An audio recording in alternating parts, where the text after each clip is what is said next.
In history, there are rare moments when the entire financial system suddenly tilts in a completely unexpected direction. And when that happens, something almost unbelievable begins to occur.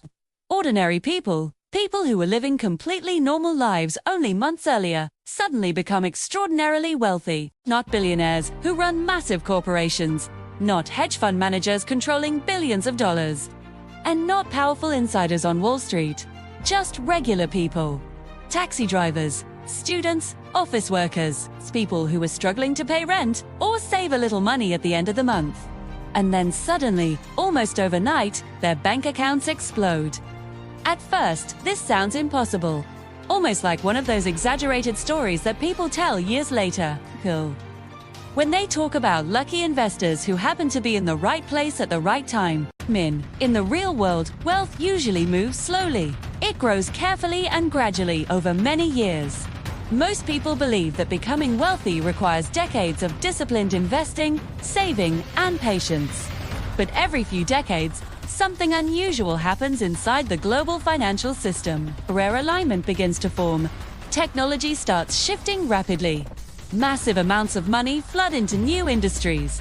Fear slowly transforms into excitement, and excitement eventually turns into greed. And before anyone fully understands what is happening, a new wave of millionaires appears, almost out of nowhere. Whether customers succeed financially or struggle to stay afloat. Today we're going to uncover 14 of those secrets. But to truly understand them, we have to start at the beginning, long before online banking, credit cards, or digital payments ever existed. To understand why, we have to travel back to the last time the financial system shifted in exactly the right way. Because when you see the pattern clearly, you begin to understand why history sometimes repeats itself in surprising ways. For most of the 1990s, the global economy looked stable and predictable. Inflation was relatively low, and economic growth was steady. Financial markets seemed to move upward in a calm and controlled way. At the same time, something revolutionary was quietly beginning to emerge in the background. A technology that would eventually reshape the entire world was slowly becoming accessible to the public. The internet was beginning to enter everyday life. At first, very few people paid attention. Using the internet in those days was slow and frustrating. People had to listen to the strange screeching sound of a dial-up modem connecting through a telephone line. Web pages loaded slowly. Images took time to appear.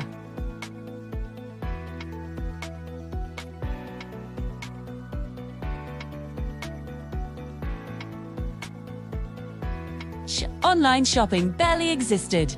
Many businesses didn't even see the point of having a website.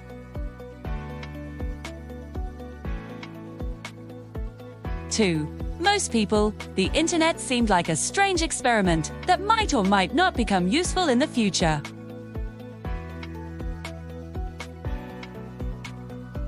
But investors began to notice something interesting. Internet companies were growing faster than almost any businesses in history.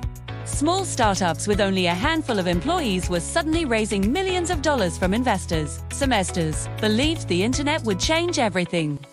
Companies that had never made a single dollar in profit were suddenly being valued at hundreds of millions, or even billions of dollars. Traditional investors were confused by this new environment.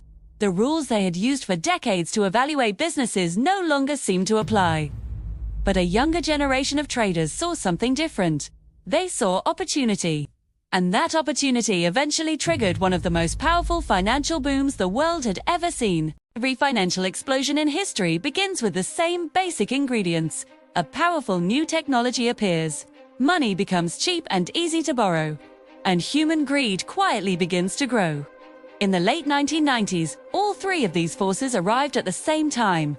Interest rates had been lowered, making it easier for companies and investors to borrow money.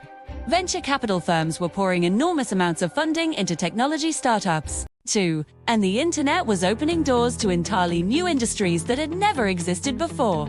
Suddenly, anyone with even a basic business idea related to the internet could raise large amounts of money from excited investors. In fact, during this period, companies began adding the letters doublequotes.com to their names, simply to attract attention from investors. Investors were eager to participate in the internet revolution. Surprisingly, it worked. Stock prices began rising dramatically.